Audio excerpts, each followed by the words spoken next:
안녕하십니까. 신인균의 국방TV 데일리 디펜스입니다. 자, 여러분, 저는 어떻게 매일 이렇게 안 좋은 소식, 그리고 큰일 나는 소식, 이런 것만 전해드려야 되는지 모르겠습니다. 이 정부가 있다 보니까 미국 관련해서는 계속 큰일 나는 소식밖에 전해드릴 게 없어서 정말 저도 안타깝습니다. 자, 한국과 중국에 청천벽력이 내렸습니다. 미국이 서해에 극초음속 미사일들을 배치한다라고 합니다. 아니, 미국이 서해에 극초음속 미사일 배치하는데 중국이 청천벽력인 건 이해하겠는데 한국은 도대체 왜 청천벽력이냐? 지금부터 알려드리겠습니다. 중국이 H-6N 포격기에 극초음속 미사일 탑재를 했고 그걸 과시를 했죠. 이 사진이 이제 이 바이두 같은 이런 포털에 떴습니다. 여기 H-6N 포격기, 해군용 포격기에 여기 중간에 뭐가 하나 달려 있습니다. 이 미사일이 바로 탄도미사일인데 극초음속 활공 탄도 미사일이에요. 웨이브 글라이딩 하는. 그래서 뚱펑 17 계열의 탄도미사일을 여기다가 개조해서 갖다 붙였습니다. 그래서 이게 이제 SNS나 이런 데서 퍼져나가고 다른 데서 나오니까 이제 이 황구15 영문판인 글로벌 타임즈가 나 말 안 하려고 했는데 니들이 하도 뭐 좋다고 하니까 나 좀 그럼 한마디 할게 라고 하는 식으로 이렇게 이야기를 합니다.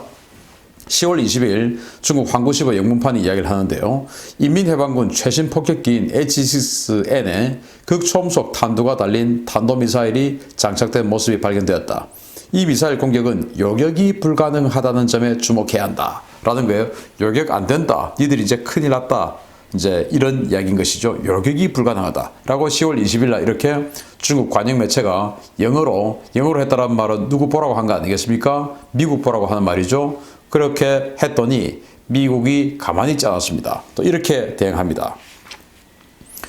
그 다음 날이죠. 10월 21일 날 현지 시각인데 로버트 오브라이언 백악관 국가안보보좌관이 버지니아의 조선소를 방문했어요. 이 조선소에 갔더니 여기는 바로 버지니아급 핵잠수함을 만들고 있는 곳인데 여기 갔습니다. 자, 우리 해군의 최신의 잠수함인 버지니아급을 시작으로 알레이버크급과 주말트급 구축함 등 주력 전투함들은 차례로 극초음속 미사일 무장을 갖추게 될 것이다.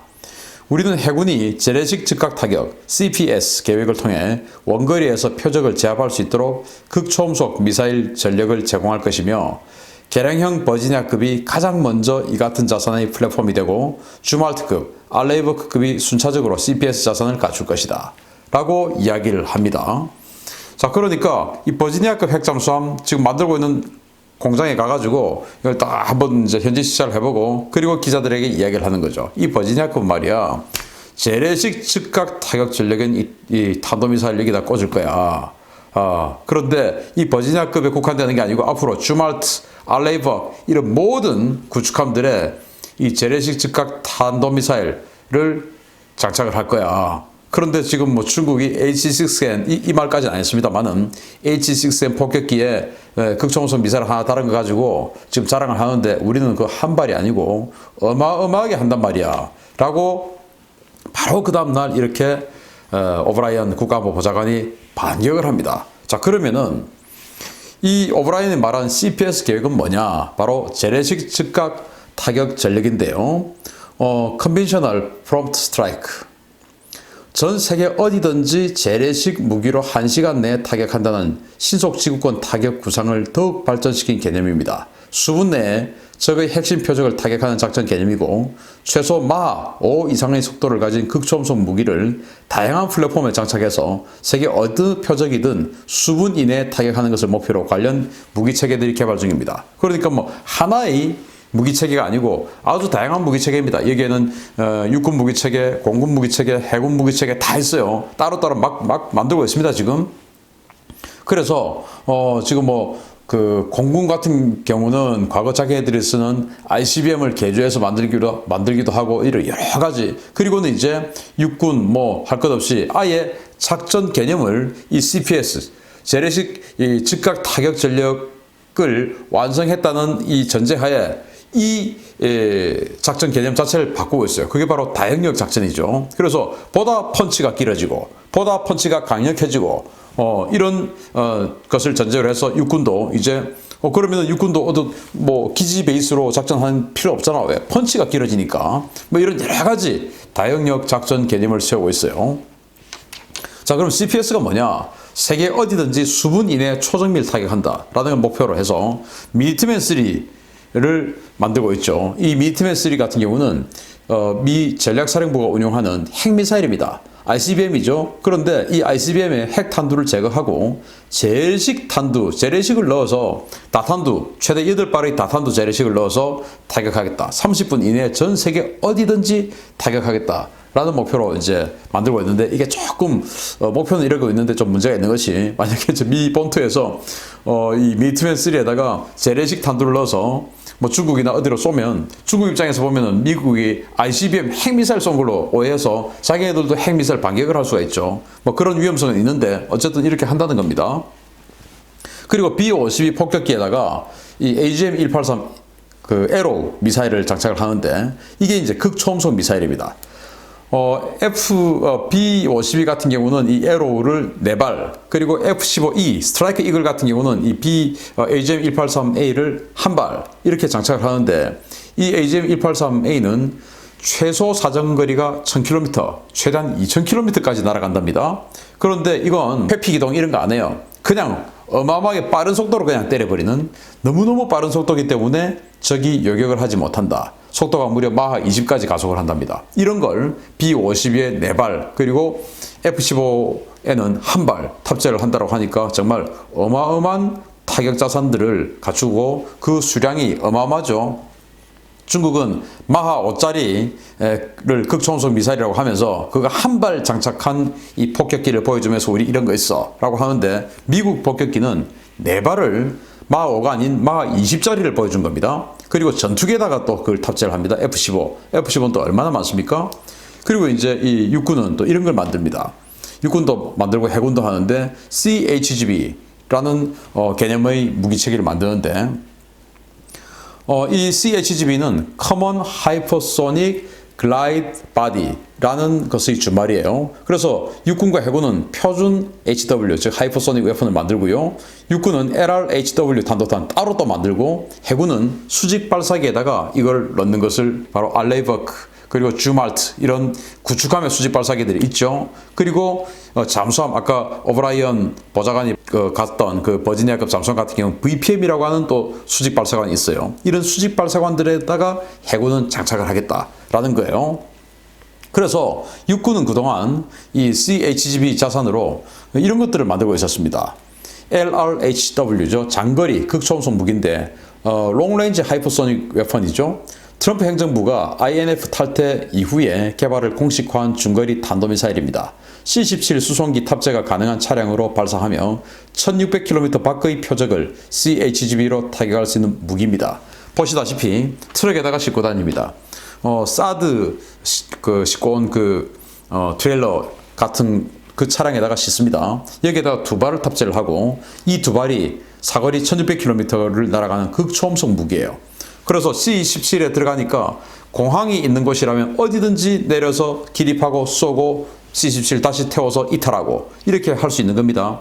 다만 C-17은 C-130처럼 뭐 한 500m 거리의 이 활주로에 착륙하고 이건 안 되기 때문에 큰 공항에만 이착륙을 하고 거기서 작전할 수 있죠. 그래서 이제 미국은 LRHW 외에 그 이제 프리즘이라고 하는 걸 따로 운영하죠. 그건 이제 C-130에 탑재를 해서 하이마스 다련장 로켓 발사 차량에다가 운영을 하는데, 그거 이제 900km까지 쏘는 겁니다. 이런 식으로 미 육군이 준비를 하고 있었는데, 미국은 전략을 수정합니다. 육군이 아니고 해군 먼저 할 거야 라고 이야기를 바로 오브라이언 보좌관이 했죠. 원래는 이게 가장 먼저 배치가 될 것으로 생각을 했는데, 오브라이언 보좌관이 10월 21일 날 이야기한 것에 따르면 아니다, 해군이다. 그리고 그 첫 번째는 바로 버지니아급 잠수함이다, 이렇게 이야기를 했어요.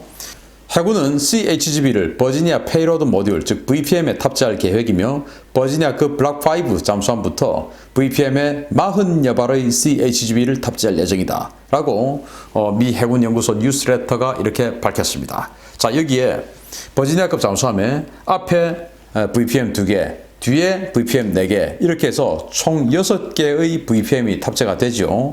여기에 이렇게 보이듯이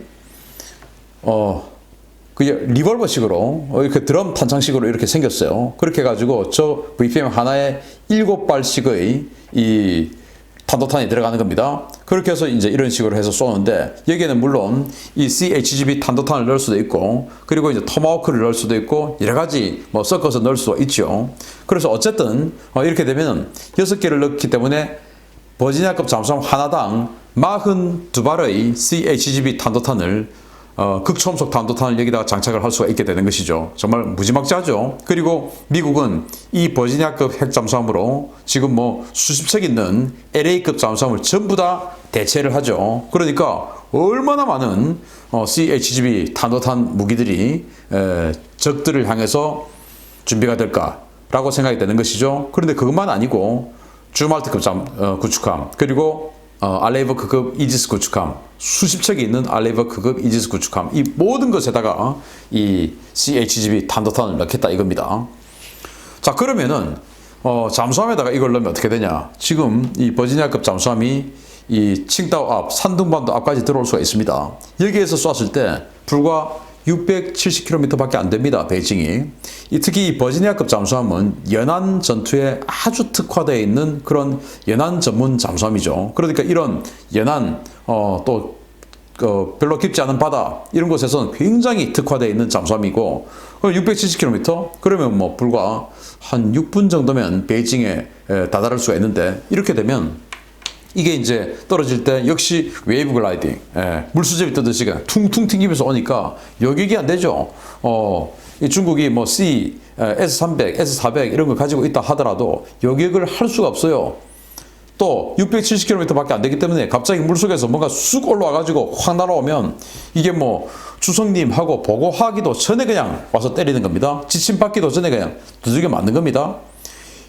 뭐 대응을 할 수가 없죠. 그리고 이 주말트 역시 탐지가 안 되는 이 주말트가 서해로 쑥 들어와 가지고 쏘아도 답이 없는 겁니다. 알레이버크 이런 구축함들 동해에서 이 동해에서 북한 가로질러서 쏴도 해결이 안 되는 겁니다. 그리고 이런 곳에서 이 동중국해에서 그냥 뭐 상하이, 항저우 이런 데 막 때려도 답이 없는 겁니다. 정말 무지막지한 적들을 중국은 이제 맞닥뜨리게 되었다라고 할 수가 있고 자 그래서 트럼프 대통령이 야 이건 너 몰랐지 이렇게 하는 뭐 그렇게 제가 그냥 장난을 쳐놨는데 자 그렇게 됐을 때 저는 이게 우려가 된다 이겁니다.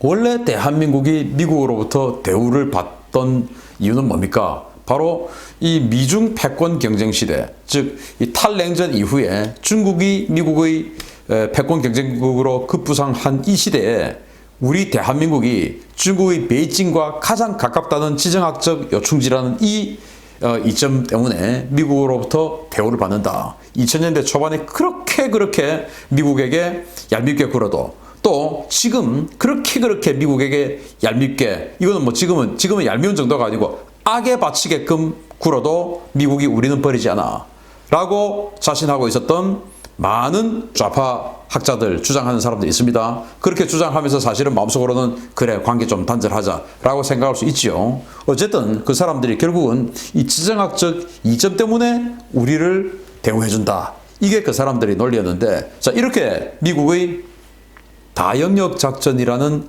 작전 개념 그 다영역 작전에 맞추어서 이 재래식 무기를 가지고 어디든지 30분 내, 1시간 내에 때릴 수 있는 능력. 그런데 그런 것들을 이렇게 이동식 플랫폼, 잠수함이나 구축함에다가 넣고 할 수 있는 이 시스템을 만들겠다고 발표를 했습니다. 그게 불과 3, 4년 후면은 완전히 실전 배치된다 이겁니다. 그러면은 이 지정학적 이점이 사라지죠. 우리 대한민국이 베이징하고 제일 가까우니까 일본보다 우리가 더 중요하잖아. 이게 지금 우리의 그동안의 자부심이었는데 이게 그냥 상당 부분 상쇄돼 버립니다. 그러면 우리 가치는 어떻게 됩니까? 가치는 적어지는데 지금처럼 악에 바치게끔 미국을 약을 올리면 어떻게 됩니까? 내동댕이 쳐질 수가 있죠. 자, 그래서 수세에 몰린 중국입니다. 이제 중국 수세에 몰릴 수밖에 없죠. 자기네들은 H6N이라는 아주 구형 폭격기, 1960년대 폭격기에다가 한 발 딱 보여줬는데 미국은 이걸 잠수함 하나마다 42발을 꽂을 수 있어. 전투기에도 한 발 꽂을 수 있어. 폭격기는 4발 꽂을 수 있어. 그런 전투기가 200여 대, 그런 폭격기가 100여 대 어마어마하게 있어. 이렇게 지금 해버리니까 이게 뭐 상대가 됩니까? 이런 와중에 한국은 미국을 계속 외교장관부터 시작해서 국방장관, 합참의장, 주미대사, 또 뭐 국회 외교통상위원장 할 것 없이 정말 골고루 미국을 자극하고 악에 바치게끔 하고 있죠. 그러다 보니까 마크 에스퍼 미 국방부 장관이 이런 이야기까지 하게 됐습니다. 매우 중요하고 역량 있는 민주주의 국가 4개, 일본과 인도, 호주가 영내 도전에 함께 대응하고 있다. 여기에 뉴질랜드, 베트남, 인도네시아, 태국, 몽골, 싱가포르, 대만, 팔라우, 동티모르, 몰타 등 핵심 협력국들이 함께하고 있다. 라고 인도 태평양 전략을 이야기했어요.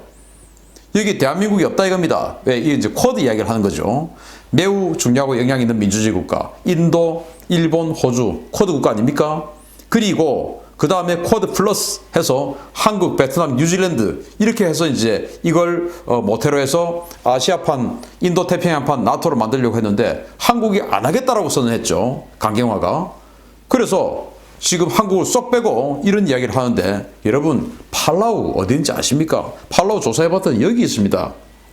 여기 있는 그냥 섬 몇 개 있는 제도예요. 그리고 동티모르 아시죠? 완전히 뭐 내전 때문에 우리 대한민국에 가서 지켜주기도 했던 이 인도네시아 아주 끝에 있는 요 나라입니다. 정말 작아요. 몰타 어딘지 아십니까? 몰타. 제가 이 몰타는 왜 이야기했을까 싶어서 내가 아는 그 몰타가 맞나? 라고 검색해봤더니 그 몰타가 맞아요. 어디 있냐? 지중해에 있는 섬나라입니다. 조그만 도시 섬나라. 좀 착각을 해서 이렇게 몰타라고 이야기했을 수도 있는데 어쨌든 대한민국이 지중해에 있는 몰타보다 중국의 영향력을 지금 미국에게 못 도와준다 이겁니다. 이런 나라가 되었어요. 그런데 우리는 자부심을 가지고 있죠. 우리가 지금 뭐 이런 정도로 베이징하고 제일 가까운데 우리를 어떻게 버려? 라는 자부심 가지고 미국에게 그렇게 얄밉게 굴었는데 이제 이런 CHGB 같은 이런 무기 체계들이 잠수함과 구축함에 넣겠다. 그러면 잠수함과 구축함 바다가 있으면 어디든지 갈 수 있는데 그 바다가 바로 서해다 이겁니다. 그리고 동중국해다 이겁니다. 그러면 우리 대한민국의 전략적 가치는 확 떨어졌다. 이래도 미국에게 에이씨 미국이 우리 어떻게 지들 우리 함부로 못해 라고 자만할 수 있습니까? 그렇게 자만하다가 대한민국 베네수엘라처럼 아르헨티나처럼 나락으로 떨어지면 여러분도 책임집니까? 못 지지 않습니까? 우리 정신 차려야 됩니다. 저렇게 자만하고 사실은 자만이라고 하는 척하면서 뒤에 마음속에는 그래 제발 끊자. 우리나라 거지 돼도 나는 어차피 잘 살고 또 거지 되어야 이 거지 같은 국민들이 거지가 된 국민들이 우리에게 빵이라도 한 개 더 얻을까? 파퓰리즘 해서 빵이라도 한 개 더 줄까? 더 목매일 거 아니냐? 그래서 사다리를 걷어차고 우리만 위에 있고 전부 다 밑에 바닥 지하로 내려 꽂아버리자. 베네수엘라처럼 이렇게 생각할 수도 있죠. 정말 무서운 현실입니다. 바꿔야 됩니다. 마치겠습니다. 감사합니다.